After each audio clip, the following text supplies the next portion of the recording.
बहुत बहुत स्वागत आप सभी का एक बार फिर कहानी कुर्सी की में मैं हूं सौरभ, आपके साथ राकेश शुक्ला जी, राहुल महाजन जी हमारे साथ हैं, प्रोफेसर संगीत रागी जी और समीर चौगांवकर जी। एक बार फिर आप लोगों का स्वागत है। देखेंगे साहब, ट्रेड डील और टैरिफ के मुद्दे पर डोनाल्ड ट्रंप ने तो पूरी दुनिया में हलचल मचा ही रखी है और भारत में भी उन्होंने, आपको मालूम है कि सबको कितना परेशान कर रखा है। लेकिन अब मदर ऑफ ऑल डील्स की बात हो रही है। सब लोग देख रहे हैं कि ये काउंटडाउन जो शुरू हो गया है, इसके अंत में क्या निकलता है, इस डील में क्या होगा। डील किसके बीच में होने जा रही है? यूरोपियन यूनियन और भारत के बीच में। यूरोपियन यूनियन की मुखिया समेत ईयू का पूरा डेलीगेशन पूरे दलबल के साथ 3 दिन के दिल्ली दौरे पर आया हुआ है। प्रधानमंत्री मोदी और यूरोपियन यूनियन के अध्यक्ष उर्सुला वॉन डेर लियन इस डील पर फाइनल मोहर लगाने जा रहे हैं। आपको बता दें, इस डील पर 18 साल से काम हो रहा है। 18 साल से, 2007 से ये चल रही चर्चा की डील हो जाए हो जाए हो जाए हो जाए, लेकिन अब ऐसा लग रहा है कि ये सबसे बड़ी डील हो जाएगी। अब इस डील के होते ही क्या होगा? 90% से ज्यादा उत्पादों पर आयात शुल्क जो है वो या तो बहुत कम हो जाएगा या जीरो हो जाएगा। 90% जो भी हम इंपोर्ट एक्सपोर्ट करते हैं दोनों रीजन्स एक दूसरे के साथ, इससे भारतीय एक्सपोर्टर्स को बहुत बड़ा फायदा होगा। हमारी चीन के ऊपर निर्भरता भी कम हो जाएगी। और सबसे बड़ी बात यह है कि अमेरिका ने टैरिफ लगा करके अपना जो मार्केट हमसे छीनने का प्रयास किया है कि हमारा उत्पाद उनके मार्केट में महंगा हो जाएगा, तो वहां उसकी डिमांड कम हो जाएगी। उसका कुछ असर एक्सपोर्ट के कई एक्सपोर्ट आइटम्स पर दिख भी रहा है। लेकिन हम उसकी ऑल्टरनेट मार्केट्स जो ढूंढ रहे हैं, उसमें यूरोपियन यूनियन सबसे बड़ी मार्केट है। आपको बता दूं, यूरोप के साथ, यूरोप भारत का सबसे बड़ा ट्रेड पार्टनर है। सबसे बड़ा ट्रेड पार्टनर जो है वो यूरोप ही है। मैं उसका कुछ और डेटा भी आपको दूंगा। 25% आबादी दुनिया की इन दो क्षेत्रों में, भारत में और यूरोप में रहती है, और 25% इकोनॉमी दुनिया की इन्हीं दो हिस्सों को मिला करके है। अब आप इससे अंदाजा लगा सकते हैं कि कितनी बड़ी ट्रेड डील होने जा रही है, जिसको 17 साल लग गए पूरा होने में, और उस पर हम लोग इस वक्त आगे बढ़ रहे हैं। राहुल जी, तो ये काम अगर हो जाए तो मतलब बिल्कुल एक नई दिशा और नई गति मिलेगी व्यापार को। पूरे विश्व में ही ना नए समीकरण बन रहे हैं और उसके तहत इस डील को देखा जाना चाहिए। फ्री ट्रेड एग्रीमेंट है, बहुत सारी चीज़ें भारत में सस्ती होंगी, खासतौर से गाड़ियां जो हैं यूरोप से बहुत ज़्यादा आती हैं, BMW और बाकी सारी गाड़ियां, वो सस्ती होंगी। और दूसरी ओर बहुत सारे उत्पाद जो भारत जो है दूसरी मार्केट्स में बेचना चाहता है, उसके लिए एक नई मार्केट खुलेगी। आपको ध्यान होगा कि जब बात हो रही थी रशिया से जो ऑयल भारत खरीद रहा था, उसको लेकर जब अमेरिका ने मांग की थी कि वो यूरोप जो है भारत के ऊपर टैरिफ लगाए, तो यूरोप ने मना कर दिया था जी। बहुत ज़्यादा ये भी है कि भारत और यूरोप के बीच में इस वक्त जो डिफेंस एग्रीमेंट्स हैं वो भी बहुत अच्छे हैं। बहुत ख़ास तौर से पनडुब्बियों को लेकर या बाकी या हवाई जहाज़ को लेकर, इन सारों में भी भारत और यूरोप के बीच में बहुत सारे समझौते हुए हैं, बहुत सारी खरीद होती है। दूसरी तरफ भारत अपनी मार्केट्स को डाइवर्सिफाई कर रहा है। अमेरिका जितना ज़्यादा अमेरिका टैरिफ की बात कर रहा है, उससे भारत में भी ये बात बहुत ज़्यादा प्रचलित है कि क्या भारत के जो उत्पाद हैं वो उनका क्या होगा। तो यूरोप एक बड़ी मार्केट है उसके लिए, जिसको लेकर भारत इससे उत्साहित है। मैं कुछ डेटा और बातें आपको बता दूं। जैसा मैंने आपसे कहा, 90% सामान पर आयात शुल्क जो है वो लगभग जीरो हो जाएगा या बहुत कम हो जाएगा। खास तौर पर टेक्सटाइल, फुटवेयर और रोजगार परक जैसे सेक्टर्स होते हैं। टेक्सटाइल जैसे हमारे बहुत मैन पावर इंटेंसिव सेक्टर है, जिसमें रोजगार बहुत ज़्यादा सृजन होते हैं। ये इन सेक्टर्स में, टेक्सटाइल, फुटवेयर जैसे सेक्टर्स में समझौता होते ही बहुत जल्द, मतलब आप कह सकते हैं लगभग तुरंत जो है वो ड्यूटीज खत्म हो जाती हैं। कुछ फार्मास्यूटिकल्स, हाँ, ये सारे ऐसे कुछ चीजें ऐसी रहेंगी जो कि जिन पर धीरे धीरे जो है वो टैक्सेस जो है वो कम किए जाएंगे।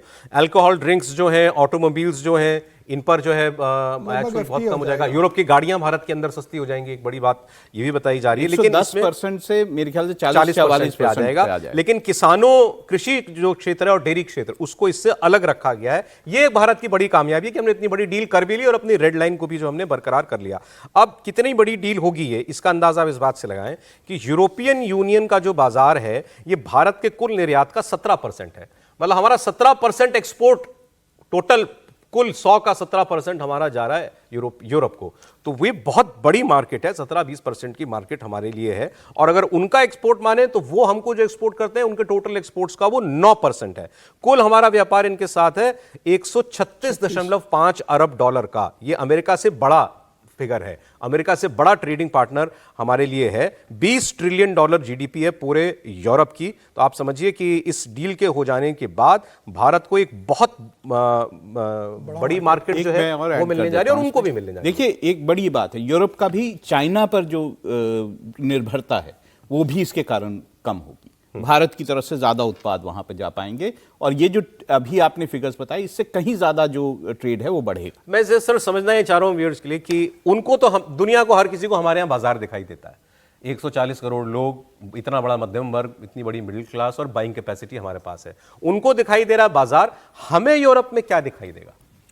देखिए, हमें यूरोप में बाजार भी दिखाई दे रहा है, और जो सामान्य बाजार तो दिखाई दे रहा है, डिफेंस का भी हमको एक बहुत बड़ा बाजार दिखाई दे रहा है। उनके साथ जो रिलेशनशिप्स है, टेक्नोलॉजी का ट्रांसफ़र है, अब तक हम कंट्री करते थे। अब जब यूरोपियन यूनियन के साथ हो जाएगा और फ्री ट्रेड स्थिति हो जाएगी, तो हमको अपना जो कहता है ना कि पूरा सप्लाई चेन जो है वो चाइना पहले नियंत्रित करता था, वो सप्लाई चेन शिफ्ट कर सकता है इंडिया के अंदर। दूसरी बात, इंडियन गुड्स के लिए मार्केट, मैं कल जूते का ही देख रहा था, बहुत सारे जितने भी ब्रांडेड कंपनियां हैं वो सारे जूते तो हमारे आगरा में जाकर के बनते हैं। कल जाकर के ये हब तौर पे इसमें कितना जनरेट करेगा एम्प्लॉयमेंट, उन्हें ये अंदाज़ा लगाया जा सकता है, सिर्फ अभी अंदाज़ा लगाया जा सकता है। दूसरी बात है कि पूरी जो वैश्विक व्यवस्था है वो आज के दिन में बदल रही है, और उस वैश्विक बदले हुए व्यवस्था में आपके पास एक नए पार्टनर, स्ट्रेटेजिक पार्टनर आपको यूरोप से भी मिलेंगे। ये सही मायने में गेम चेंजर डील होगी। मुझे ऐसा लगता है कि बहुत बहुत बड़ी इसे आप डील कर सकते हैं, बहुत बड़ी चीज होने जा रही है। जो वैसे इससे पहले हो जानी चाहिए थी हमारी अमेरिका के साथ ट्रेड डील। तो आप सोचिए, अगर अमेरिका और यूरोप दोनों के साथ हमारा एक फ्री ट्रेड एग्रीमेंट हो जाता, अमेरिका के साथ फ्री ट्रेड एग्रीमेंट थोड़ा दूर की बात है, लेकिन एक बायलैटरल ट्रेड एग्रीमेंट हो जाना चाहिए था, अब तक वो नहीं हो पाया। अब एक नई जानकारी उसमें सामने आई है। ट्रंप की पार्टी के एक सेनेटर हैं टेड क्रूज, इन्होंने अपने कुछ पार्टी डोनर्स के साथ बातचीत की थी, उसका एक ऑडियो रिकॉर्डिंग लीक हो गया, तो वहां अमेरिका के अखबारों में ये छप गया। अब इसमें वो बात कर रहे हैं कि उनसे पूछ रहे हैं लोग कि भाई अब भारत के साथ क्यों नहीं आप ट्रेड डील फाइनल कर पा रहे हैं, तो उन्होंने कहा मैं तो ये जी जान से लगा हुआ हूं कि भारत के साथ डील हो जाए, लेकिन कुछ लोगों की वजह से नहीं हो पा रही है। ये पूरी जानकारी एक अमेरिकी मीडिया आउटलेट पर छप गई है, और उसमें वो दो नाम विशेष कर लेते हैं। एक नाम है, उसके अंदर उन्होंने लिया पीटर नवारो का। पीटर नवारो आप जानते हैं, इनके व्यापार के मामलों के एडवाइजर हैं, व्हाइट हाउस के ट्रंप के एडवाइजर हैं, जिन्होंने बहुत कुछ कहा था कि भारत वॉर मशीन चला रहा है और पता नहीं क्या क्या कहा था। मतलब वो तो लगभग हमारे वर्ण व्यवस्था पर आ गए थे, वो शिकागो ब्राह्मण्स की बात कर दी थी उन्होंने, तो वो तो भारत के खिलाफ बहुत जहर उगलते ही रहे। तो कोई हैरानी नहीं वहां पर जब उन्होंने कहा कि पीटर नवारो नहीं होने दे रहा डील। दूसरा नाम सबसे चौंकाने वाला था। दूसरा नाम उन्होंने लिया उपराष्ट्रपति जेडी वैंस का, जिनकी पत्नी भारतीय मूल की हैं, उषा वैंस। जेडी, उन्होंने पीटर नवारो के साथ जेडी वैंस को कहा कि ये दोनों लोग मिलकर नहीं होने जा रहे, नहीं होने दे रहे। मतलब ये ट्रंप को बार बार रोक रहे हैं डील फाइनल कर लेने से। आखिरी दस्तखत तो ट्रंप का ही होगा, लेकिन कोई भी राष्ट्रपति या कोई भी राष्ट्राध्यक्ष जो होता है वो सलाह पे चलता है, एडवाइजर्स पे चलता है। कोई तो होता है ना फैसला करने के लिए मन बनाने वाला, उसको जानकारियां देने वाला। तो ये दो लोग मिलकर ट्रंप को भारत के साथ ट्रेड डील न करने के लिए क्यों उकसा रहे हैं? सवाल ये है। मैं फिर कह रहा हूं, पीटर नवारो का मैं मान सकता हूं, जेडी वैंस भी इस लिस्ट में है। जो कि जेडी वैंस तो भी भारत आए थे परिवार के साथ, पीएम से मिले, उनकी वाइफ तो भारतीय मूल की है। लेकिन जो उन्होंने कहा, और उन्होंने ट्रंप को चेताया था कि भाई आप हाउस हारोगे, आप सीनेट हारोगे, और 2 साल तक आप लगातार महाभियोग झेलते रहोगे, आप भारत के साथ ट्रेड डील को बहुत हल्के से मत लीजिए, इस पर आप गंभीरता से विचार कीजिए, और जो भारत पर आपने टैरिफ ठोका है एक्स्ट्रा, उसे तत्काल विड्रॉ कीजिए। लेकिन ट्रंप अड़े हुए अब इस बात को लेकर, और मुझे लगता है जो ऑडियो लीक हुआ है, जिसमें पीटर नवारो का जिक्र किया गया है, जिसमें जेडी वैंस का जिक्र किया, और ट्रंप का भी इसमें जिक्र किया गया है, तो ट्रंप तो बेसिकली नवारो और जेडी वैंस के हिसाब से चलेंगे। मुझे लगता है कि एक लॉबी है पाकिस्तान के अंदर, अमेरिका के अंदर, जो नहीं चाहती कि भारत के साथ अच्छे संबंध हो, और मुझे लग रहा है कि उस लॉबी ने ट्रंप को कैप्चर करके रखा, और उसी के आधार पर ट्रंप पूरी दुनिया के निर्णय ले रहे हैं। ट्रंप फिलहाल खुद के दिमाग से काम नहीं कर रहा, और ये जो लॉबी है ये किसके हाथों से खिलौना बन गई, देखने वाली बात होगी। मुझे लग रहा है कि इस ऑडियो लीक ने बता दिया है कि ट्रंप किस तरीके से काम करते हैं, और आज जब ये डील कल हो जाएगी यूरोपियन यूनियन के साथ, कल डिक्लेयर हो जाएगी, फ्री ट्रेड एग्रीमेंट के आधार पर ये होने जा रही है। 2 अरब लोगों के साथ जब डील फाइनल होगी, और पूरी दुनिया की जो जीडीपी उसका एक चौथाई हिस्सा इस डील के अंदर कवर हो जाएगा। तो मुझे लग रहा है ये ट्रंप को बहुत बड़ा जवाब होगा कि आपने इतना जो जिस तरीके से भारत के साथ व्यवहार किया, हम आपके साथ ट्रेड डील फाइनल नहीं कर पाए, लेकिन देखिए यूरोपियन यूनियन के साथ हमने ट्रेड डील फाइनल ना कर साहब, ली और ट्रम्प की कितने वजह से- शानदार थी कि ये लोग और कह ये रहे हैं सबसे कि- बड़ा झटका ट्रम्प के लिए होगा। लोग कह रहे हैं ट्रंप की वजह से यूरोप भी बिल्कुल, भारत के यूरोप पास को आ भी गया। लगा कि भारत के साथ जल्द से जल्द ये बिल्कुल। ट्रेड डील करनी चाहिए। भारत के कनाडा के साथ रिश्ते ठीक हो रहे हैं, भारत के चीन के साथ रिश्ते पहले से बेहतर हो गए हैं। और अभी प्रोफेसर साहब ठीक मुझे याद दिला रहे थे, 3 और सांसद अमेरिका के वो भारत आए हुए हैं। उन्होंने कल विदेश मंत्री एस जयशंकर से मुलाकात भी की है और उसका जो रीड आउट आया है उसको यहाँ जो अमेरिका के राजदूत हैं सर्जियो गौर, उन्होंने भी उसको सोशल मीडिया पर पोस्ट किया है। नहीं, उस उसमें मीटिंग में उन्होंने वो कहा शामिल हमने थे। व्यापार उस मीटिंग में वो शामिल थे। हाँ, उन्होंने कहा व्यापार भारत की तरफ से कहा गया इस पे व्यापार, इंडो पैसिफिक और यूक्रेन तीनों मुद्दों पर बात हुई है, ये अमेरिका के संसदीय डेलीगेशन के साथ। अब ट्रंप की बात कर लेते हैं। ट्रंप अभी व्यस्त हैं अपने बोर्ड ऑफ पीस में, जिस पर साइन करके उन्होंने बहुत सारे मुल्कों को फंसा लिया। कुछ लोग कह रहे हैं बेवकूफ बना के फंसा लिया। अब पाकिस्तान में जो हो रहा है वो मैं आपको बताऊंगा। ट्रंप जो है इस वक्त वो दबाव बना रहे हैं नेतन्याहू के ऊपर, इजराइल के ऊपर कि भाई अब मैंने ये बोर्ड भी बना दिया, तुम्हारा पहला चरण पूरा भी करवा दिया था, अब सेकंड चरण पे आओ, सेकंड चरण उसका सेकंड फेज शुरू करो। सेकंड फेज, उस पीस प्लान के सेकंड फेज के लागू होने में सबसे बड़ी अड़चन एक चीज है। एक पहले फेज में होना यह था कि जितने बंधक थे इजराइल के हमास के पास उन सबको उसको रिहा करना था, जीवित बंधकों को रिहा करना था, मृतकों के अवशेष सौंपने थे। एक मृतक का अवशेष नहीं मिला इजराइल को। अब आप ये सोचिएगा कि कुछ देशों के लिए कितनी बड़ी बात है।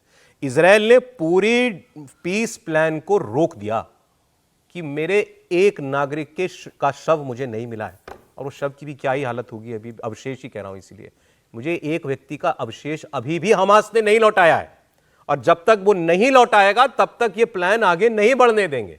और उनको मनाने के लिए, उनको थोड़ा सॉफ्ट करने के लिए नेतन्याहू को, फिर इन्होंने अपने दामाद को और दूत को, विटकॉफ को और जेरेड कुशनर को भेजा हुआ है इजराइल कि साहब नहीं मान जाओ आप, वो भी दे देगा, वो आखिरी व्यक्ति के अवशेष भी दे देगा, लेकिन आप आगे तो बढ़ो यहाँ, क्योंकि ये अब ये ट्रंप की नाक का सवाल बन गया है।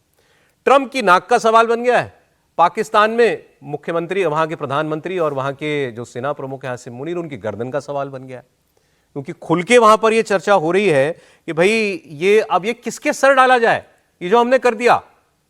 तो उसमें पहले ये कहा जा रहा था हम अकेले नहीं गए, बहुत सारे मुस्लिम मुल्क गए थे, तो इसमें अकेला केवल पाकिस्तान नहीं है जो इजराइल के साथ वहां अपनी सेना भेजेगा। फिर वहां पर कमेंट्री ये हो रही है कि सेना अब डर गई है, आसिम मुनीर डर गया है, और वो बार बार मैसेज सेना की तरफ से प्रेस कॉन्फ्रेंसेस करके और अलग अलग यूट्यूबर्स को बुला करके उनको जो मैसेज पास ऑन किया जा रहा है वो ये कि इसका फंदा हमारे गले मत डालो, सरकार के गले डालो, कि यह फैसला सरकार ने किया था, सेना ने नहीं किया था। तो कह रहे हैं कि अब पाकिस्तान की फौज ये क्लेम नहीं कर पाएगी कि हम इस्लामिक आर्मी है, हम अल्लाह की फौज हैं, क्योंकि ये कह के ये अपने बहुत सारे पाप छुपा लेते थे, बरी करा लेते थे अपने आप को पाकिस्तान की जनता की नजरों में कि हम तो इस्लाम की सेवा कर रहे हैं, हम तो इस्लाम के नाम पर लड़ने के लिए यहाँ पर आए, लड़ने मरने के लिए आए हैं। एक बात लेकिन राहुल जी मेरी समझ में नहीं आ रही, मैं सुन रहा हूँ वहाँ कॉमेंट्री लगातार, जो अभी ये व्यक्ति कह रहे थे कि ये बात सही है कि फौज ने अभी एक प्रेस कॉन्फ्रेंस करी ISPR ने, और उसमें उन्होंने ये बार सवालों के जवाब में ये कहा कि ये सरकार का फैसला था, बोर्ड ऑफ पीस ज्वाइन करना सेना का फैसला नहीं था अकेला, और वहाँ फौज भेजने का फैसला भी सरकार का फैसला होगा, सेना का फैसला नहीं होगा। लेकिन आसिम मुनीर जैसे उन्होंने बताया खुद सामने बैठा था, शहबाज शरीफ खुद उंगली करके दिखा रहे थे, वो देखो बैठे हमारे फील्ड मार्शल आसिम, जिस साइनिंग सेरेमनी में आसिम मुनीर खुद जा रहा हो, पाकिस्तान की आर्मी उसको अपने देश में डिसोन क्यों कर रही है कि हमारा फैसला नहीं है ये? पर पाकिस्तान की आर्मी अपने देश में ये तो नहीं कहती कि हम सुप्रीम हैं, ये भी तो छुपाते हैं ना कि भाई हमारे हिसाब से सरकार चलती है, सरकार के हिसाब से हम नहीं चलते। ये तो वो छुपाते हैं ना। वो तो ये कहते हैं कि सरकार जो कहती है हम कहते हैं, तो वो कह सकता है कि भाई ये तो मेरे को जो है उन्होंने कहा था शहबाज शरीफ ने कि आप वहाँ आइए, मैं चला गया वहाँ पर। देखिए वहाँ पे बड़ी मुश्किल है, ये जो गाज़ा का पीस प्लान है उसमें अगर पाकिस्तान की फौज जाती है तो वहाँ की जनता में इसका बेहद विरोध है कि वो जो है इजराइल की तरफ से जो है वो मतलब इस साइड में है। और दूसरा अगर आप देखेंगे इजराइल के बयानों को देखेंगे तो इजराइल जो है पाकिस्तान की फौज वहाँ नहीं चाहता, वो भी विरोध कर रहा है इसका। इसमें बहुत सारे कॉन्ट्रडिक्शन है। इजराइल ने साफ तौर से कहा है कि Pakistan is not welcome in this. अच्छा आप इसमें वो शातिराना देखिए, शातिरपना, जब सोशल मीडिया पर इस न्योते को स्वीकार किया पाकिस्तान ने, तो अकेले ने चिट्ठी जारी नहीं की थी, 8 मुस्लिम देशों ने मिलकर चिट्ठी जारी की थी कि किसी एक के ऊपर बात ना है, कि हम 8 मुल्क एक साथ जा रहे हैं वहां पर एक ब्लॉक बनाकर। अभी तो पाकिस्तान की जनता ये भी पूछेगी कि $1 बिलियन जो है वो कहाँ से देंगे आप, तो वो भी जवाब देना है कि भाई $1 बिलियन का ये ट्रम्प ने बोल दिया हम दे देंगे, अगर आप ही नहीं दोगे तो अभी हम दे देंगे। अभी तो पाकिस्तान से ट्रम्प जो हाँ, ट्रम्प ने कहा ना कि ट्रम्प अगर बहुत जल्दी पलट जाते हैं अपनी चीजों से। वैसे भी वो परमानेंट मेंबरशिप के लिए है, Permanent ये member। 3 साल के लिए तो फ्री है वो, तो वो अभी तो फ्री वाली मेंबरशिप में गया है पाकिस्तान। लेकिन आपने जो कहा कि रिएक्शन जो आ रहा है, मैं 2 बयान आपको दिखा रहा हूं, आप समझिएगा इसमें कितना मुश्किल है पाकिस्तान के लिए इस चीज को डिफेंड करना, कि जो इमरान खान की पार्टी के लोग हैं वो तो चौक चौराहों पर, जगह जगह, सोशल मीडिया पर, हर प्लेटफॉर्म पर चिल्ला चिल्ला के कह रहे हैं कि ये डील किसने साइन की, याद रखना, इजराइल का दोस्त कौन बना, इजराइल का यार कौन है। तो नारे लगते हैं आसिम मुनीर शहबाज शरीफ, आसिम मुनीर शहबाज शरीफ, और दूसरी तरफ सरकार के नुमाइंदे जब पब्लिक में जाते हैं तो उनका बचाव हुई है, जो मैं भी कह रहा था राहुल जी से, कि हम अकेले नहीं गए, 8 देशों ने मिलकर फैसला किया है, हम तो बाकी मुस्लिम दुनिया के साथ साथ चले। केवल अमेरिका के चंदे पे पलने वाला देश कह रहा है कि हम अमेरिका के जरिए इजराइल का हाथ पकड़ेंगे कि वो वहां दमन ना करे फिलिस्तीनियों का। मतलब ये सच में अपनी जनता को बेवकूफ एक और भी बड़ा अजीब सी बात है, पाकिस्तान जो है रहनुमा कहता है अपने आप को, जो मुस्लिम वर्ल्ड है उसका, और ऐसे में वो ये कह रहा है कि अच्छा वो गए इसलिए हम चले गए। हाँ, और ये इनको तो मौका मिल गया इमरान खान की पार्टी को, तो चीख चीख के नाम के नारे लगवा रहे हैं कि आसिम मुनीर ने साइन किए। सौरभ भाई, हम सिर्फ अभी के कार्यकाल पे फोकस कर रहे हैं ट्रंप का। ट्रंप के पिछले कार्यकाल पे फोकस करेंगे तो आप पाएंगे कि ये वही ट्रंप है जिन्होंने इस्लाम और इस्लामिक कंट्री के खिलाफ आग उगला था।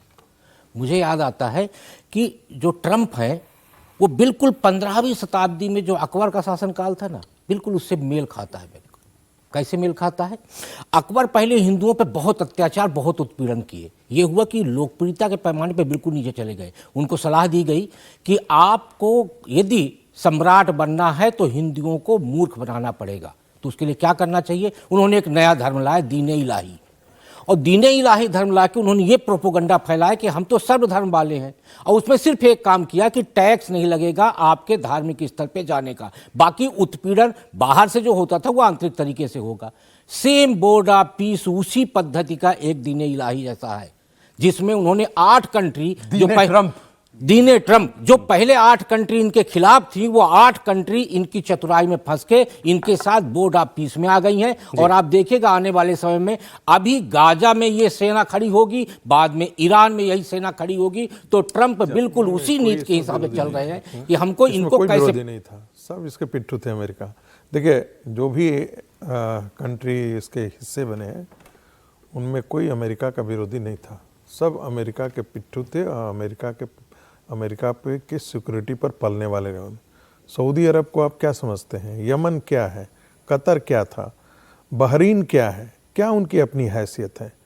पश्चिमी एशिया के अंदर या मिडिल ईस्ट के अंदर इन देशों की आप जिक्र कर रहे हैं, वो सब के सब तो पहले अमेरिकी को छोड़ दे तो बाकी सारे एंटी इजराइल हैं भाई, सारे के सारे सारे एंटी इजराइल हैं, बट सारे प्रो अमेरिका हैं। अमेरिकी अड्डे हैं वहाँ पर। अमेरिकी प्रो अमेरिका एंटी इजराइल भाई, सबों ने अपने अपने बेस दे रखे हैं। इनकी हैसियत ट्रंप क्या तो है? इजराइल के लिए ही इनको लेके आए ना। लेकिन नहीं, पहले से भी ये इनके साथी थे, अमेरिका के साथ थे। ये आज ट्रंप इनको इजराइल के साथ, अभी तो सऊदी अरब के साथ नहीं हुआ था, तो सऊदी अरब तो डिप्लोमेटिक रिलेशंस करने वाला था, एस्टेब्लिश होने वाला था। ये तो बात बीच में बिगड़ गई ना। मुझे लग रहा, आपने मेरे मन की बात कह दी। मुझे लग रहा है कि इसमें ट्रंप की और नेतन्याहू की एक एक्सरसाइज ये भी है कि मुस्लिम दुनिया के साथ दूरियां कम हो इजराइल की, बिल्कुल उनको इब्राहिम अकॉर्ड की तरफ आगे बढ़ाया जाए, सबसे मान्यता दिलवाई जाए। आज 26 जनवरी, ऑपरेशन सिंदूर भी एक थीम है। आज 26 जनवरी की परेड की आपने देखा, तो उससे जुड़ी 2 खबरें मैं आपको बताता हूं जल्दी। पाकिस्तान के अंदर हिंदुस्तान के हमले का डर कैसे है, यह आपको पता चलेगा। पाकिस्तान, चीन और तुर्की इन दोनों देशों से लगातार हथियार खरीद रहा है। ऑपरेशन सिंदूर में पाकिस्तान के पास जितने चीन के हथियार थे सारे फेल हो गए। चीनी एयर डिफेंस सिस्टम, मिसाइलें, चीनी जेट, सब कुछ उसके पास था। तुर्की के ड्रोन्स थे, सब नाकाम हुए। लेकिन अब खरीदार तो यही, देनदार उसके पास यही है, क्योंकि ये शायद उसको सस्ते में देते हो या फ्री में भी देते हो कुछ हथियार। अब पाकिस्तान इन्हीं देशों से बहुत बड़ी मात्रा के अंदर लॉइटरिंग म्यूनिशन, ड्रोन जैसे ही होते हैं, कामेकाजी ड्रोन्स, एंटी ड्रोन सिस्टम्स, लंबी दूरी की मिसाइलें, टैंक्स, अटैक हेलीकॉप्टर्स, युद्धक टैंक, हॉवरक्राफ्ट्स, कॉर्वेट्स, पनडुब्बियां, ये सब कुछ एक रिपोर्ट में आया है कि ऑपरेशन सिंदूर के बाद बड़ी तेजी के साथ उसने एक्वायर की हैं इन दोनों देशों के साथ। और एक खबर, यूरोप के एक डिफेंस इंस्टीट्यूट ने ऑपरेशन सिंदूर को लेकर के एक रिपोर्ट जारी की है, जिसमें उसने ये कहा है कि ऑपरेशन सिंदूर पाकिस्तान के ऊपर भारत की एक तरफा और बड़ी फर्म जीत थी। ये यूरोपियन मिलिट्री से जुड़ी एक संस्था की रिपोर्ट है कि 2025 में 88 घंटे के ऑपरेशन सिंदूर के दौरान भारत ने पाकिस्तान के ऊपर पहले तो मनचाहे अड्डों पर बगैर किसी रोक टोक के 8 आतंकवादी ठिकानों पर उसने प्रहार किया पहले दिन, और उसके बाद आखिरी दिन पाकिस्तान के एयर बेसिस पर प्रहार किया। और इस पूरे दौरान पाकिस्तान का जो जो हवाई क्षेत्र था उसमें कई गैप्स दिखाई दिए। पाकिस्तान अपने ऊपर होने वाले हमलों को नहीं रोक पाया, और एक वक्त ऐसा भी था जब वो अपने ही एयर स्पेस में खुल के उड़ान भी नहीं भर पा रहा था। इतना डर उसको भारत के मिसाइलों का और भारत के हवाई जहाज़ों का था। ये एक अमेरिकी संस्थान की रिपोर्ट है सर। और चीन और पाकिस्तान अभी भी हथियार खरीद रहा है उन्हीं दोनों देशों से। देखिए, पाकिस्तान की मजबूरी है, क्योंकि पाकिस्तान के पास पैसा नहीं है। चीन उसको बहुत सस्ते में और बहुत इंस्टॉलमेंट में पैसा देता है। अभी एक खबर छपी थी कि पाकिस्तान चीन से $16 अरब का इंपोर्ट करता है, और $16 अरब में 90% वो हथियार इंपोर्ट करता है। और भारत $116 अरब का इंपोर्ट चाइना से करता है, जिसमें 0% हथियार भारत लेता है। तो हथियारों को लेकर पाकिस्तान की चीन के ऊपर कितनी डिपेंडेंसी है कि वो चीन से सारे हथियार, अपने $16 अरब में 90% वो हथियार इंपोर्ट करता है। और चीन को भी लगता है कि भाई भारत से लड़ने वाला, भारत का जानी दुश्मन तो पाकिस्तान ही है, तो पाकिस्तान को जितने हथियार देके हम सपोर्ट कर सके। लेकिन आज रक्षा के क्षेत्र में भारत जितना आत्मनिर्भर हो चुका है, जितना मजबूत हो चुका है, ऑपरेशन सिंदूर में पूरी दुनिया ने देखा। और उसका डर सिर्फ पाकिस्तान को नहीं हुआ, उसका डर मुझे लग रहा है कि चीन को भी हुआ है कि भारत ने जिस तरीके से चीन के जो हथियार थे उसको जिस तरीके से खारिज किया, और भारत का जो दबदबा रहा इसके अंदर, मुझे लग रहा है अच्छी बात यह है कि दुनिया भर के थिंक टैंक्स जो हैं वो पाकिस्तान के प्रोपेगेंडा को खुद एक्सपोज कर रहे हैं। अब दुनिया एक्सपोज कर रही है।